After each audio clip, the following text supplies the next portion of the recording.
Yeah.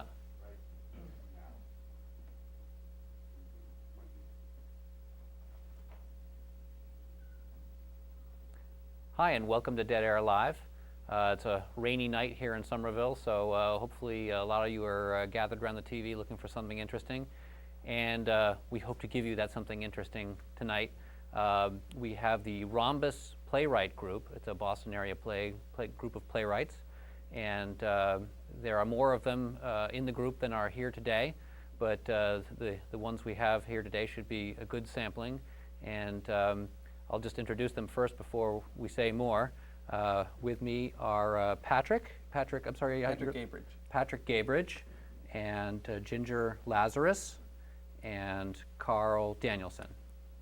And I worked with Carl last spring on the Arlington Players Show. Hopefully some of you saw that here on Dead Air Live.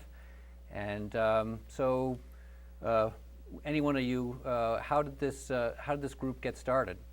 Rhombus started when I got together with another playwright who's actually not here, Joe Byers, and I'd had a group a lot like this out in Denver for quite a while. It just celebrated its 10th anniversary. But we had a group of playwrights get together. Then it was every week and bring in actors to read material. And the idea was to bring in fresh material every week that the actors would read, and we had a core group of actors that we used. But actually, in Denver, we were rotating actors in. But it was an amazingly useful tool. And so I got together with Joe and said, I'd really like to have something like this here. And he knew more playwrights than I did. And we talked about what would be the ideal number. We thought 6 was a good number of playwrights to use for various reasons. And he and I talked about which writers that we knew we'd like to work with. All right. I guess I have to ask the question. A rhombus has 4 sides. There are 6 playwrights. How did you come up with the name rhombus? I'd like to say it was really clever geometry. Or it sounded good or something like that. I think we like the name. Yeah. And I anyway kind of like the discongruity of it. Right. Though if That's you want to a be geometric term, isn't it? right. Yes. Getting there. And Yeah. if you want to be technical, rhombus has 4 sides plus an inside and an outside. Oh. And also, none of the angles are all different. Well, not all different, but some of the angles are different. We kind of like you could spin it as you like the different angles that people take. But they're congruent because they work together. Right. Angles. Yeah. They're all connected. Okay. Let's get off that subject really quick. So anyway, the attraction beyond just us talking about playwriting and how you get into it and how they form the group, we'll also be showing and hearing scenes from their plays as read by a group of actors here in the studio. And we may, if we can introduce them or get a shot of them, just to let the people at home know that they're here. We might maybe if a camera can show the group of actors for a second, that would be great. Yeah, there we go. And our actors here are Jim Musson. I'm sorry, Jim and Wendy and John Joyce, Craig Weinreich, sorry, having a brain hemorrhage, and Michelle Mount. And we'll give them all credits toward the end of the show, but they'll be reading the scenes from the plays. So anyway, before we get into the scenes, let's talk a little bit more about you guys. I had the good fortune to go to 2 of your play readings this summer, and I really enjoyed that experience of not only of seeing a new work that was getting polished up, but also having the talk-back session at the end, which I thought was a lot of fun. And the first one I went to, Carl, was your show, and we're going to see a scene from your play which is Tanya Bolu. Bolu. Yep. Bolu, and can you tell me a little bit about how what your process was coming up with that play? Or well, basically it was based around a character who I thought up towards the end of being in college, and she was a dance major, and I had worked on a dance show, and met a lot of silly / depressed people. who in dance shows, and it seemed like an interesting character to do stuff with. And I couldn't think of a good plot line for her for like 2 years. Uh-huh. And then finally I still couldn't think of a good plot line, but I figured I gotta start doing something with this. Well, how did you use the group to evolve your story? Yeah. I did. It was very much influenced by the actors that we had, and by the group reaction. One thing I had a hell of a time with was the basic things like story arc and making sure that I don't use 8,000 words when I need like 3 words. And, Right. that's always been a great thing about Rhombus for me is they know the editing function is always served well by the Rhombus people. So they can just tell you what works. Yep. Now we should also get to talking about the fact that Ginger and Patrick, you have shows upcoming that folks in the Boston area should definitely enjoy and take advantage of. Ginger, your show is Mater Familias, That's right. and where's that playing? It's playing at Boston Playwrights Theater on the BU campus. Right. So it's I went to Boston University's master's in playwriting program, and so this is a theater that produces the work of alumni of the program. So it's a full professional production, wonderfully staged and produced and acted by some of just the best theater artists in Boston, really. Yeah. So it's great.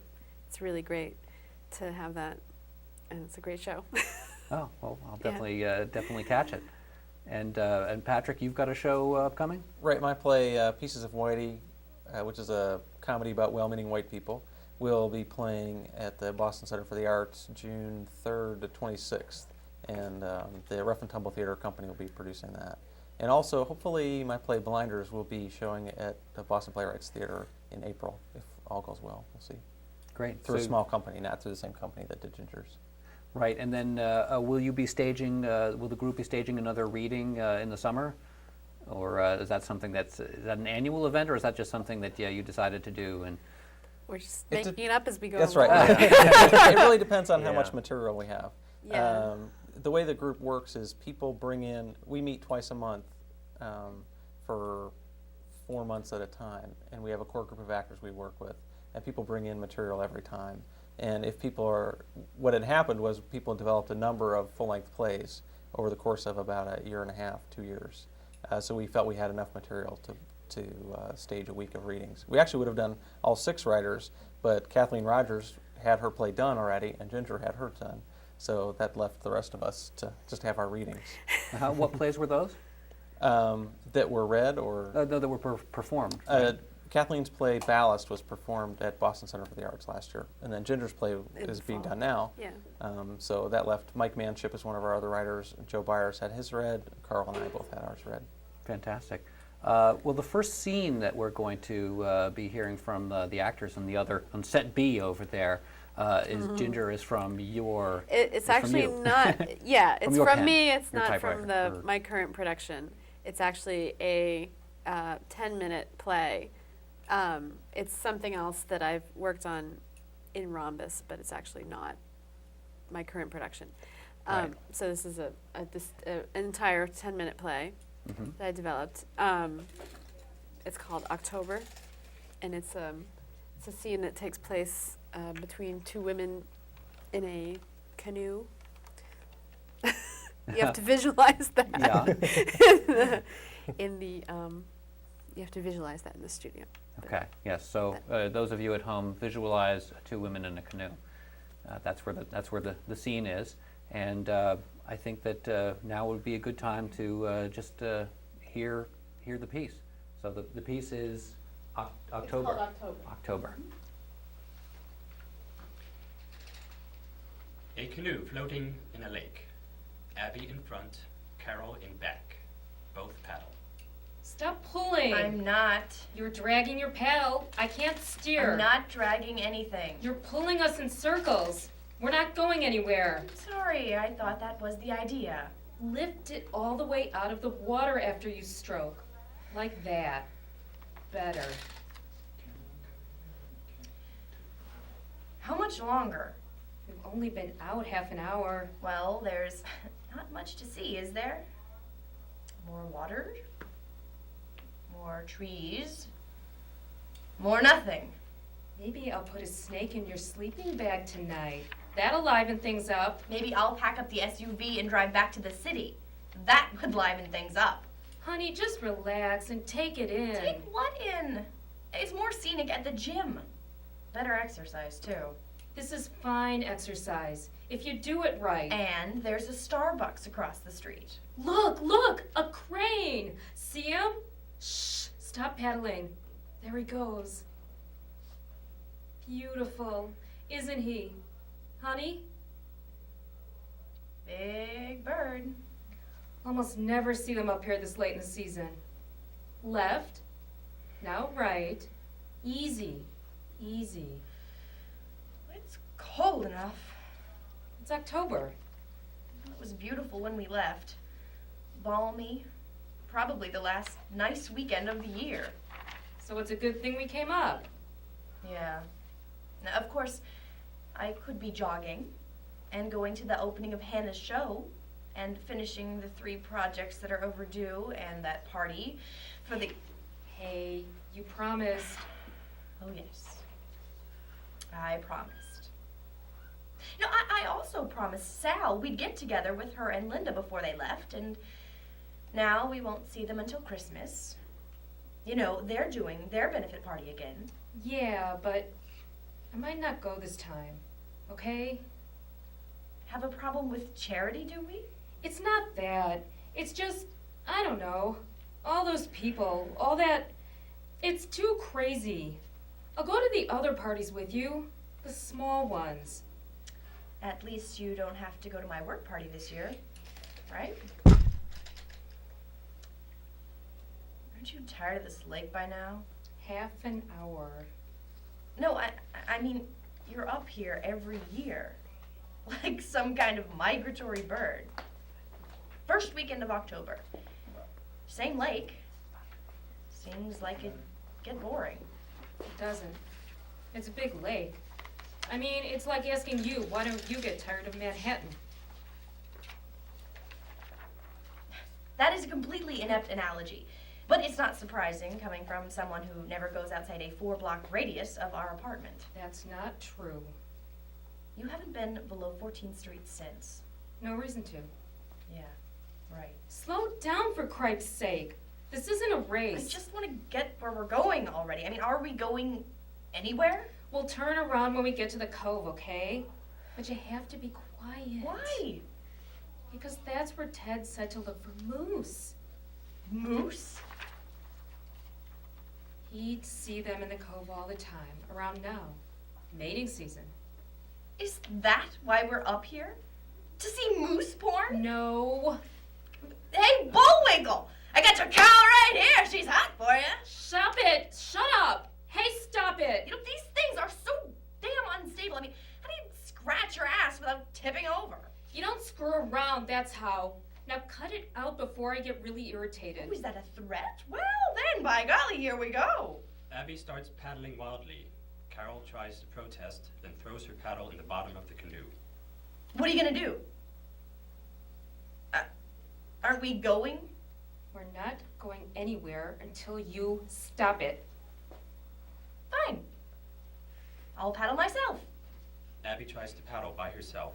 Can't get the canoe to go straight. Finally gives up. Well, here we are.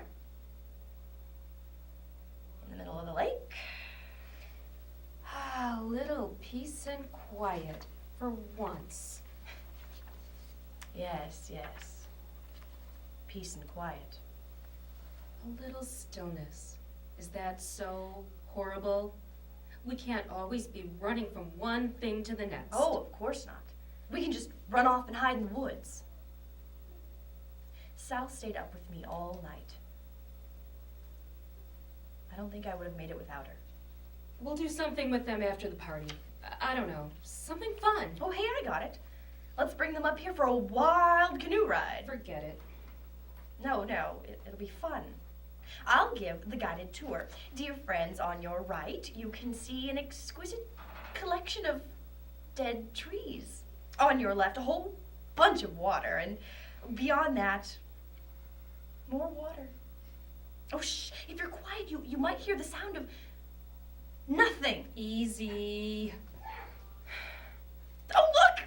Look at the moose orgy! Wait for us, boys! Honey, sit down. Uh-oh, am I rocking the boat? Sit down. I'm not kidding. Would it be too much excitement if we went overboard? Yes, it would. Will you sit down? Your precious little nature world upended. Whew. I'm warning you. Don't worry about me.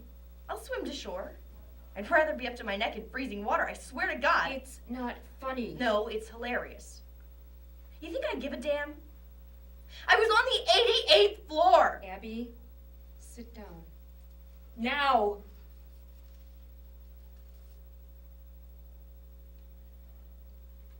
Are you going to leave me again? What? Just tell me. Are you going to leave me? I didn't leave you. The whole world went up in flames, and you were in Vermont. But I didn't. What perfect timing! Off in some remote campsite, all still, peaceful, and oblivious. While I and 75 of my coworkers. I came back as soon as I. You know, it doesn't matter. Whether I get stuck in traffic or stuck in a flaming tower, you can't stand to be there. You can't stand to be there with me.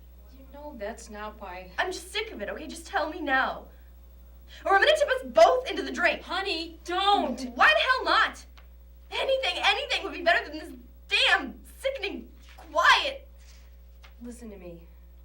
You go in, we go in. Water this cold, this far from shore. We're dead in 20 minutes. It's not a joke. Please, sit down. Carefully. Abby sits down. I'm taking us back to shore.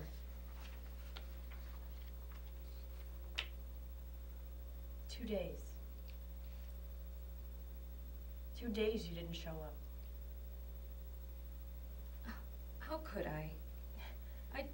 And by the time you came home, If there was any way I could change it it. doesn't matter. Honey, I'm sorry. Don't be sorry. We're just screwed, that's all. Sal stayed up with me a whole night. We walked uptown, walked and walked until we found the one Chinese restaurant that was open. Ma Sung's. If she hadn't been there, I think I would have jumped off a bridge. It would kill me if anything happened to you. You know that, right? Are you cold? A little. Paddle. Abby paddles. I'd really die if I fell in now. Ted did. But I thought he drowned. No, he was a good swimmer. It was just so cold. First weekend of October. God. And you still come here? Every year? Somehow it helps. At least it used to. Do you want to go home? Tonight? I don't know. Does Ma Sung's deliver up here? Shh. Stop. Moose! Stop. Stop. Not too close. Just watch. God. He's gorgeous. Yes, he is. They float and gaze. End of play.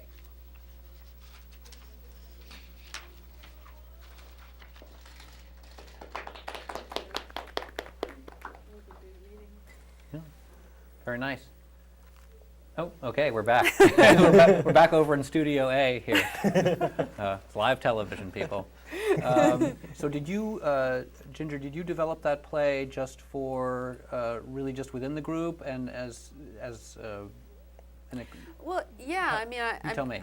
I brought them the first draft, from the very beginning. And I think I brought it in several times, as I remember it. Just, I brought in the first draft, and I think one time it was too subtle, and then, I went back and changed it, and then they said, well, that's really kind of hitting it over the head now. So, so I got to keep playing with it and just keep getting feedback from the group about how it was developing and getting it, closer and closer to production shape. Yeah, it has a So- great balance, the way you sort of understand the relationship, and then that something happens between the two of them there on the boat, all in that space of about 10 minutes. It's nice. Yeah, so, and it was a great help to be able to bring it several times with a group this size, and the fact that we keep all bringing in material every 2 weeks. It really is a chance to revisit the same piece again and again. I mean, we've all done that, brought in the same thing many times. So it's that's the real value of the group. Fantastic. Yeah. And the nice thing is also that we know each other so well after doing this for a while. So I think it's easier to get comments and criticism from people that you know and that you trust their ability as writers. It means a lot more. And that's the nice thing about having a small group like this. Right, you get the trust in order to do that. Carl, your piece is going to go next, and I think we should quickly introduce it in order to respect time and get everything on in the show. Can you tell us a little bit about Tanya Ballou? Sure. She is 23. She just left college with a dance degree that she can't figure out how to use, and she just got fired from her retail job recently, and she's been pretty depressed. So she's staying at the over at the house of Chip, who is a guy that she likes, and Chip took her in, but he's also kind of space conscious, so he's kind of getting antsy and kind of wants his own space. And let's see. I guess this is pretty much during the romantic comedy section of the play. Okay. And Tanya's nicknamed Tan, and she's played by Michelle, the blonde-haired girl on the. Would that be right on TV or left? on one end. On one end. Yes, on the right. Okay, on yeah, the right. on the right of the group. Yeah, sure. Left to right is still the same on TV as it is in life. Okay, good. I couldn't remember. And Chip is played by the fella next to her with the Craig. dark hair, Craig. Okay. All right. Is that all we need to know? Pretty much. There's some interaction with her parents by cell phone, and also by a waiter at the restaurant they go to, and that's about it. Okay. Great. Well, let's see the scene. Scene 5, Chip's apartment. Ton and Chip talking. So, what director's commentary are we watching tonight? The director's commentary to that hemorrhoid infomercial we saw that one time, or the director's commentary to watching a light bulb burn out, or something like that? I don't know. Do you want to get out of here? What? Do you want to, like, grab dinner? Oh, Chip, I don't have any money. I got some extra. I haven't been to a good restaurant in a while. You want to go to a good restaurant? Sure. Okay. All right. Chip exit. Ton makes happy noises and calls Meredith. Hello? Mom, you won't believe this. Todd, there you are. I think Chip just asked me out. I'm stunned. I'm seeing stars. Chip? That doesn't sound like him. Mom, Well, honey, think about it. It doesn't. I know, but see, I did his taxes. And to thank me, he's going to take me out to a nice restaurant. He specifically said that it would be a nice restaurant. Interesting.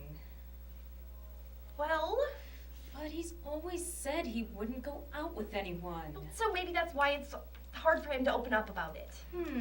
It makes sense. You have to give me that. It makes sense. Yeah. Tell you what, let me ask your dad. Calvin, come here for a minute. Meredith gives to Calvin. Okay, so Tana's at Chip's house, and he just asked her to dinner at a nice restaurant. Does that mean he likes her? After I did his taxes. She did his taxes. Hi, Tanya. Well, Well, Tan, you know, I'm not. I was just in the middle of retracing your great grandpa Torvald's route from Norway in the 1880s. okay.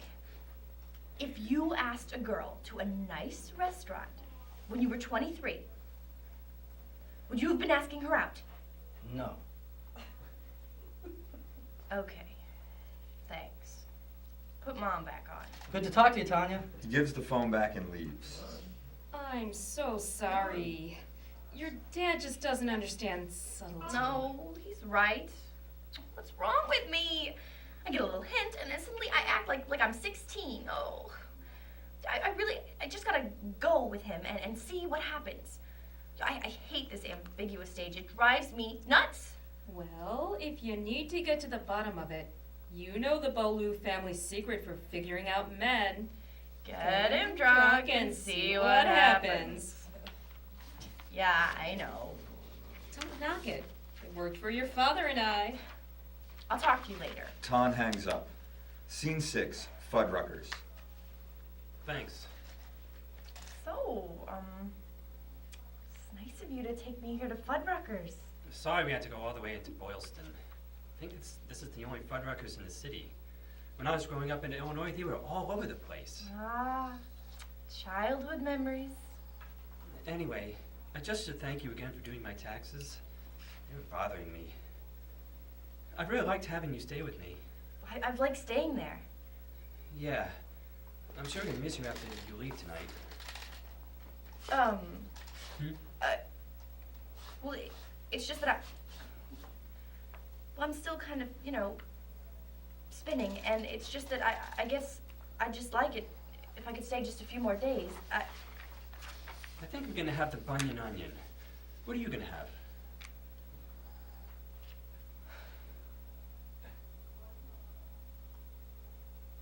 Steak tips. Hey, why don't you get a 16-ounce sirloin? You can have anything you want. That does sound good. Waiter enters. Hi. You made up your minds? Can I have the bunion onion and some water? Okay, excellent choice. And you, miss? I'd like an order of steak tips, please. And can we both have a liter of Guinness? No problem. I'll bring them right out. Exit. I wasn't gonna drink. Well, come on. It's a party. Scene 7, later. It has to be Jean-Luc Picard. There just isn't any question in the mind of anyone who's bothered to look at this question. I mean, come on. Cisco and Janeway were nothing but pale imitators of their predecessors. And Archer, everyone knows he should have just stuck to finding himself leaping from life to life, striving to put right what once went wrong, and hoping each time that his next leap would be the leap home. What about Kirk? James T. Kirk? Don't get me started. James T. Kirk was a walking, breathing contradiction of everything the Federation was supposed to stand for. The Prime Directive? Give me a break. How many times did he violate the Prime Directive? And half the time he was violating the Prime Directive, it was just so he could violate some green-skinned alien girl barely dressed in saran wrap. Give me a break. Now, Picard. That's a man. That's an intellectual. A man with, morals and, strength. That's a man who's not afraid of diplomacy. That's a man. Pouring another beer to shove in Chip's face. Wow. I can really see that diplomacy is important to you, Chip. I'm just saying, do you want to fight about everything, or do you want to sit down and use your head for once in a while? Oh, Ton, I think I should probably stop. I feel like I'm kind of out of it. Really? I can't tell. You look completely sober. Here, I'll have one with you. Sound good? I guess. Wow. this is really strong. Boy. So, you know, Chip, you never talk about yourself. Tell me things about you. Like what? Well, anything. Okay, what's the most embarrassing thing that's never happened to you? Don't be afraid to tell me, no matter how horrible or embarrassing or traumatizing it is. Nothing embarrassing has ever happened to me, Ton. Oh, no fair. All right, what about your family? You never talk about them. I don't have a family. I was created on planet Omicron Theta. That's where Delta was built. I can't believe I knew that. You made me know that. Nerd. Seriously. We need to know. I need, like, to know more about you. Because I'm always afraid, like, wow. I've never had a Guinness before. This is really strong.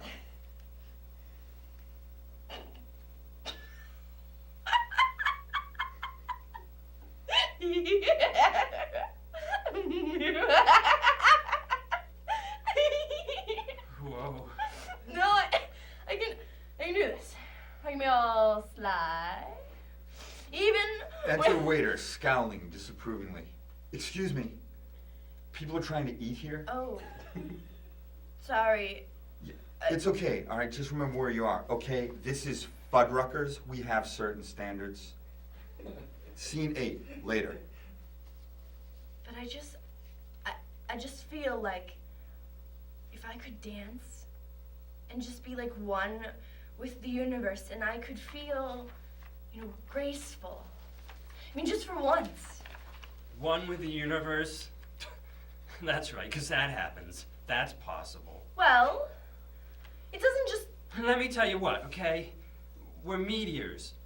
We're like meteors. And this meteor came and smashed into another meteor, and we all broke apart, and we just kept streaming away from the solar system until we get too far from the sun and we die. That's what people's lives are like. That's what it is. That's all. I don't want to hear any more about it. That's it.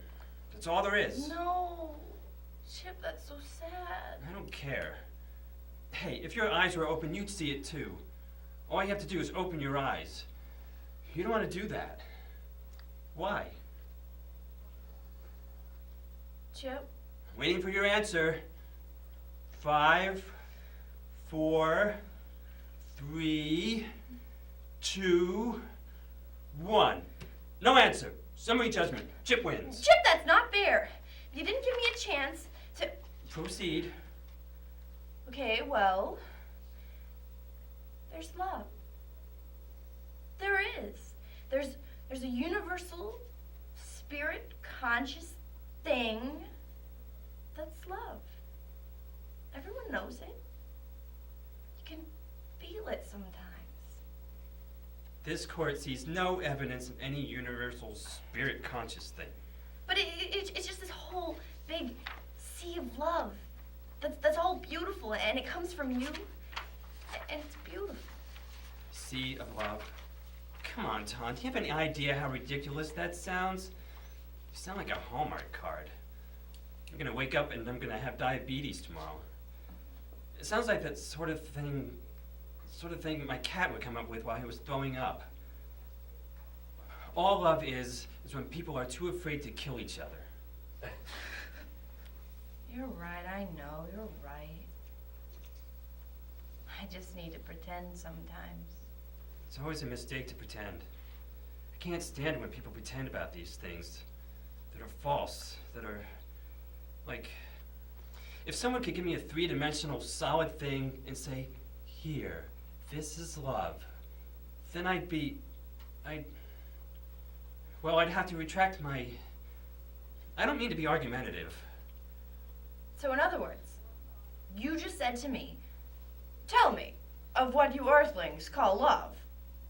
Didn't you? No. Well, that is what you just said. No, I didn't. Oh, you just said it. You better get some saran wrap, because you have to wear some saran wrap now. Enter a waiter. Sir, ma'am, you have to keep it down. This establishment isn't just for adults. Chip shoots a dirty look at the waiter as he leaves. So, how'd your job at Cahill or whatever. You remember. Apply 20,000 places, get rejected, slip through past someone who doesn't notice how possibly overqualified you are. Yeah. I can't do that again. Ken, too. Cannot. Ken! Jinx! Jinx! Once What you did do you the right do? thing, I I can. did! I won! No, you didn't. Oh, no, I didn't. I wish I was my mom. She always wins. She's always so perfect. And good and full of love. I wish I were like that. Yeah, the switching's not happening. You know what was great? When I was 10, and I walked in on my Aunt Sweeney after she killed herself, and I couldn't stop crying. I mean, I just sat there for 2 hours crying, and then my mom comes in. My Aunt Sweeney had slashed her stomach open, and Mom took one look at both of us, her with, all bloody, and me going, wah, wah, wah, and she sat down next to Auntie, and she started a ventriloquist act, and she did this voice. It was like, "Hi, Tawny, I'm not dead, only sleeping." Ah!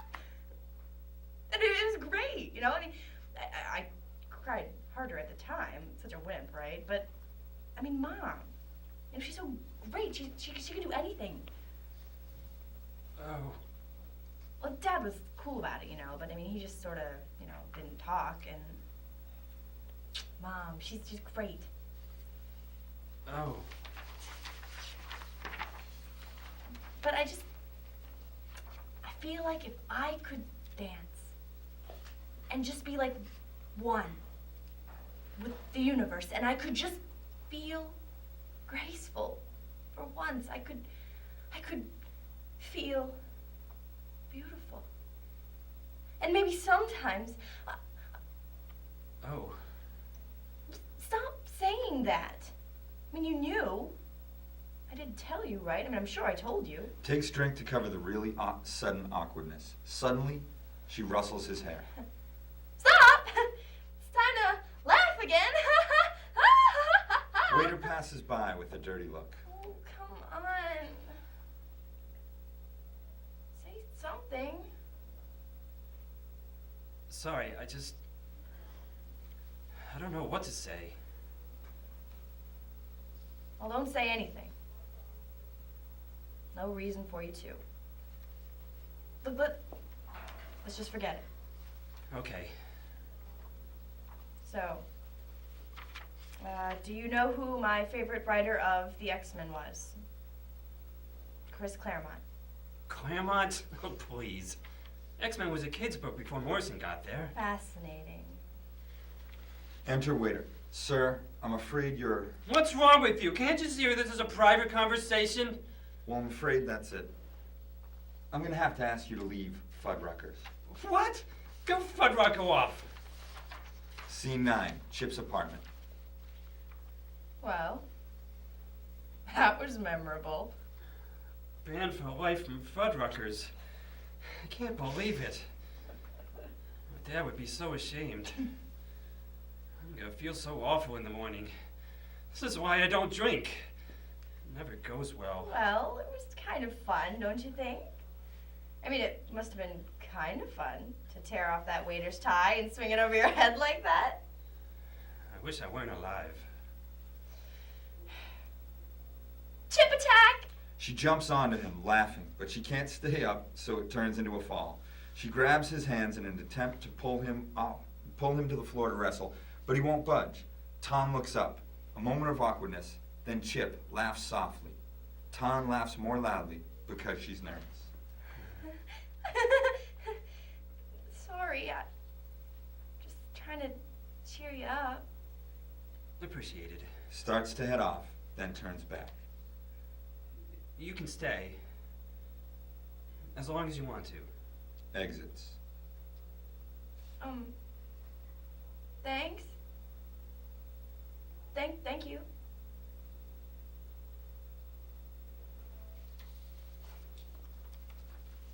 Thank you.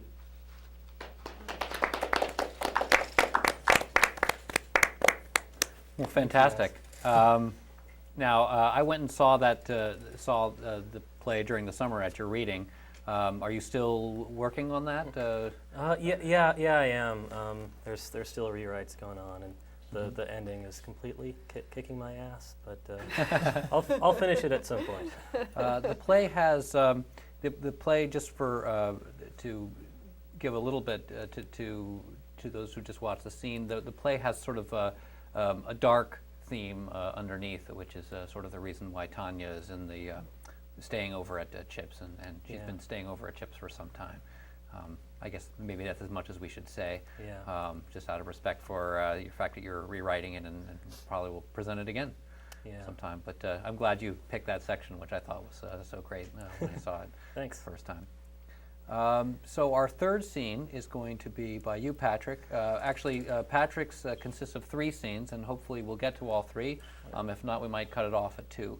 But maybe you can set it up for us. Right, yeah, this is Pieces of Whitey, and all 3 of these are from near the beginning of the play. And the important thing to know about this play is it revolves around a couple different threads, and one key thing is that there's this theater company, this very well-meaning theater company that's all white, that wants to write plays and produce plays about race. And they don't know any black actors, and they haven't really quite figured out how to solve that yet. So they have white actors play black roles. And the producer decides to solve this problem by having any black characters wear a black shirt. So in these scenes, when you hear someone reference to being a black shirt, to wearing a black shirt, it means that they would be theoretically black. But throughout the play, that convention stands. So everyone is played by white actors, no matter what. And the one thing we need to know is that Fred is a playwright that works with this company, and he's trying to write a play that's been commissioned by them. Okay. Has this come from any real life experience of your own, or was this what inspired you? Yeah, it comes from real life experiences, various parts of my life. So I have to say that actually it comes from. I've had some experience similar actually in an acting class. When you're dealing with a transgender casting, transracial casting, because your class is only that your acting class is your acting class, and, right. Right, so you don't really cast it as such, and that can lead to a lot of questions if you try to produce it beyond the classroom. So, all right, let's without further introduction, let's see this scene from Pieces of Whitey. Pieces of Whitey, Scene 3, License. An office with a desk and 2 chairs. Tamika, in a black t-shirt, sits behind the desk doing some paperwork. Fred, in his white t-shirt, enters carrying a briefcase. He seems nervous. Can I help you? I need to apply for my license. Have a seat. Application form? You're white, Yes, I am. so you'll be looking for a provisional license Right, I guess so. Is that how it works? until you pass the inspections. Right. What sort of work will you be writing? Novel, short story, screenplay, stage play? I'm actually working on 2 pieces, a historical screenplay, and I've been commissioned to write a play. I think it'll be a satire. History's very good for beginners. Satire. It might just be a 1-act. I see. Are you a member of the Ku Klux Klan or Nazi Party? No. Republican Party? Hell no. Where did you grow up? Upstate New York. Number of black people in your high school class? None. But my freshman roommate in college was black. So you've actually lived with a black person. Yes. Very good. And are you in touch with him now, such that he might provide a reference? Well, we sort of lost touch after school. Do you currently have any black friends? There's a woman who lives across the street. We wave. We even chat when we're waiting for the bus. Last black person you had to your house for dinner? Well, my wife's coworker is engaged to a black man. He came over for a dinner party. It was a while ago, but he was definitely black. Okay. Please name a black filmmaker. Oh, Spike Lee. Besides Spike Lee. Julie Dash. Oscar Michaud. Interesting. Black playwright. And if you say Lorraine Hansberry or August Wilson, you can crawl out that door right this second. Oyamo. Susan Laurie Parks. George C. Wolfe. Ed Bullings. Very good. Do you have any statement you'd like to make for the record as to why you should be allowed to write a work of fiction containing black characters? I know I don't have a lot of experience with black folks, but I'm interested in learning. My wife and I consider ourselves very liberal. We believe in affirmative action and civil rights for all people. I watched Eyes on the Prize and read Cornel West and Henry Louis Gates and The Soul of Black Folks and all of Dr. King's writings and the autobiography of Malcolm X, and watched the entire Roots miniseries 3 times. I've never used the N-word, not even in my private thoughts. I promise to represent the black race in as fair, honest, and positive way possible. So help me God. Tamika looks over the application for a while, considers, makes a few notes. Mr. White, you seem to be a writer with a sincere heart. I am. I really am. But you are grossly underqualified to write any character of color, other than grotesque stereotypes. Oh, I can do better than that. I'm willing to provide you with a provisional license. Thank you. You won't be sorry. With a few stipulations. Whatever it takes. I'll need you to present a black friend who is willing to testify as to your relationship. Also, we'd like you to consider relocation. Your current neighborhood is not exactly diverse. I should move? Think it over. Okay. Take this down the hall to the bursar's office and pay your fee. Remember to come back with your friend. Right. Thanks very much. Fred exits. Next. After a beat, Tamika exits. End of scene. Thanks. They're going to perform a second scene. Hopefully that was heard. We're going to perform a second scene from that. I don't think we're going to have time to get to the third scene, but so we're going to see one more scene, Patrick, from your from Pieces of White. Do you need to, any setup Nope, for I the think second it's scene? still right into that one. Speaks for itself. Okay. Scene number 6, Rent-A-Homie. Betty's kitchen. Sees a middle-aged woman wearing a white shirt and conservative skirt, nervously straightening up. The doorbell rings. She takes a deep breath and opens the door. Tyrone, a young man in a black shirt and full gangster rap regalia, chains, do-rag, rings, Timberland boots, baggy pants, hoodie sweatshirt, stands there, holding a boombox. Yo, this 17 Apple Lane? Hi, yes. You must be Tyrone. Yeah, you Betty? Yes. Come in. Welcome. Have a seat. Can I get you something to drink? Soda. Beer. Malt liquor. Beer. Heineken if you got it. Betty gets him a beer. Nice crib. Thanks. Betty produces a handful of cash. The man at Rent-A-Homie said I should pay you up front. Yeah, right, thanks, cool. He takes the money. So what you wanna do? You gonna have a party and you need like me to bring some class? Maybe you and your girlfriends wanna get a little crazy? Maybe you don't give me your, you need me to give your man a few tips on how to whip his bitch ass into shape? Oh, Bill? Oh, no. Oh, it's just me tonight, actually. My husband doesn't know anything about this. Oh, you know. Hey, you know? You know, we can dance and all that, but I ain't gonna be. Oh, no. I wouldn't ask you to do anything like, oh, no. Okay, that's cool. Hey, maybe you've been watching BET and you need me to translate for you? That might be helpful. I mostly wondered if we could talk a little. Would that be all right? Yo, whatever you need, Tyrone is your man. Yo, you need to get the down low on what them punk-ass Negroes is all about, right? I tell you what you need to know. That's great. Because I don't know much about black folks. And my daughter is marrying a black man soon. And I don't know many black people. None, really. I see them on television and at the bus stop, but I don't really interact with African Americans. I would if the opportunity arose, but it doesn't. When I heard about your service, I thought maybe this would help. Oh, you want Tyrone to expose you to mofo world as Negroes and give you a comfort level with your in-laws? That's one way to put it. Well, here I am, black-ass mofo here at your kitchen table. Boo! Oh, good Lord. Thank you. Okay. I needed that. For right. It's very kind of you to...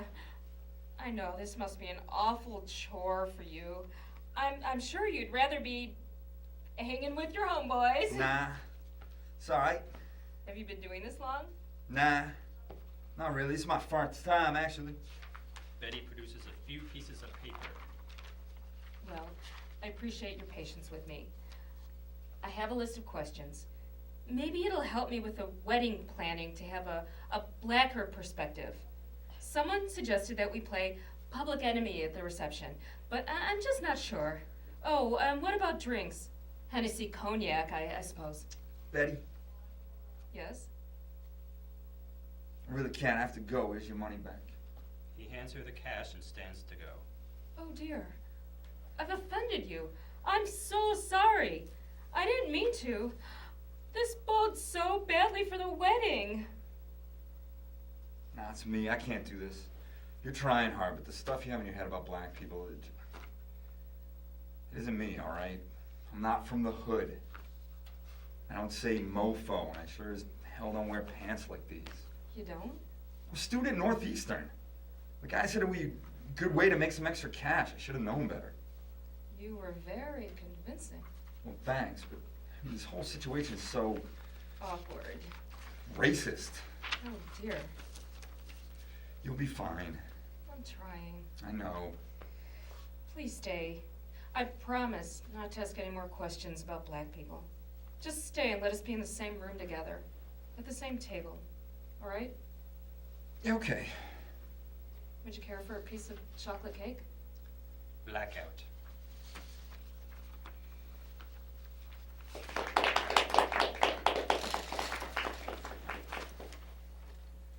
Fantastic.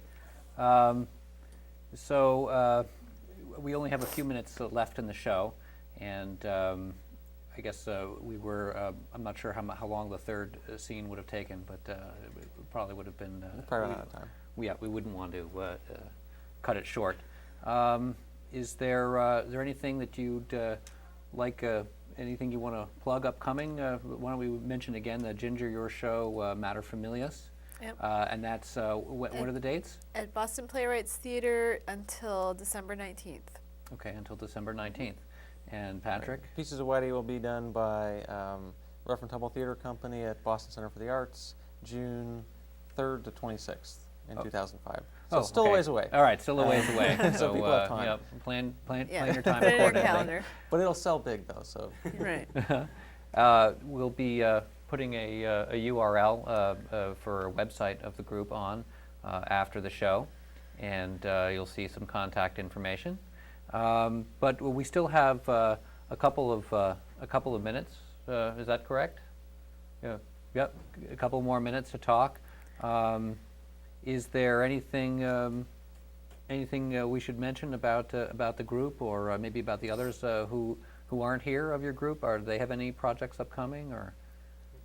I'm trying to think. No, I don't know. I'm not sure what production. Well, Mike does. Mike's directing. Right, Mike Manship is directing Bent. Bent at the Piano Factory. Yeah, I don't know. I don't Coming know in the January. dates. Yeah, it's January. SouthCityTheater.org. Theater RE. Is where to look for that. Okay, fantastic. Maybe just in closing, we could. What are some of the things that you've gotten back from the audience when you've done these staged readings? How have they affected you in changing what you write? Well, I think it's always useful in a stage reading, especially when you're doing a comedy. I think Ginger and I both developed the play that she's got running now at Boston Playwrights.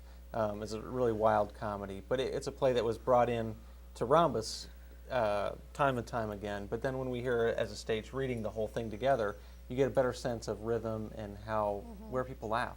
And Right. I definitely found that for me, for Pieces of Whitey, I had a reading here and I had one in Chicago. It was really interesting to see the audiences, when are they paying attention? When are they laughing? When does it seem like you lose their interest? Yeah, especially, and also we know each other's work so well in Rhombus when it's just 6 of us and we've been, we know how the plays end already, and we know what all the scenes are. So it's great to get it out in front of a fresh audience who hasn't seen it before, so that there's a different perspective aside from just the people who have seen it, so many times. Have you ever rewritten something completely just based on the way the audience reacted to it at a reading? Define Well, I mean, has it really altered your basic ideas in the play, that when you saw how people reacted to it, or? Well, I don't know. I mean, Rhombus is a pretty good barometer to start with. So I don't know if we've ever been totally shocked at how the audience. No, I think it is also really useful for telling where people are confused, because like Ginger said, Right. we know the play so well. And that I think we can weed out that kind of stuff early on, but sometimes there's characters in both of our plays. There's a lot of different shifts and things that go on, and you can talk to the audience afterwards, and they say, "Oh, I didn't get this. I didn't Right. understand how these people were related." So that helps a lot, Right. and I do rewrite based on that. Yeah. Okay. Well, I think that I'm seeing that we're closing the show, so I'd like to thank you all for coming, and Thank you. bravo and thank you to the actors Thank you for very much to the a great job.